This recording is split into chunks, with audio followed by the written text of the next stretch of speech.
વડાપ્રધાન નરેન્દ્ર મોદીએ કહ્યું કે ચીન સાથેના સંબંધો ભારત માટે મહત્વપૂર્ણ છે. બંને દેશો વચ્ચે સ્થિર અને શાંતિપૂર્ણ સંબંધો માત્ર ભારત અને ચીન માટે જ નહીં, પરંતુ સમગ્ર વિશ્વ માટે મહત્વપૂર્ણ છે.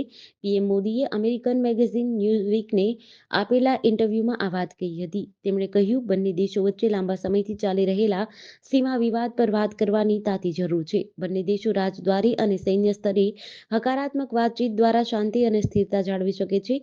ઇન્ટરવ્યુમાં મોદીએ લોકસભા ચૂંટણી 2024, લોકશાહી અને પ્રેસની સ્વતંત્રતા, રામ મંદિર, ડિજિટલ પેમેન્ટ અને યુપીઆઈ, કલમ 370 હટાવવા, ભારતમાં ભેદભાવની ફરિયાદ કરી રહેલા લઘુમતીઓ સહિત અન્ય ઘણા મુદ્દાઓ વિશે વાત કરી હતી.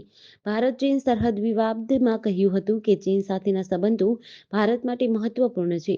હું માનું છું કે આપણે આપણી સરહદો પર લાંબા સમયથી ચાલી રહેલા વિવાદ પર ચર્ચા કરવાની જરૂર છે.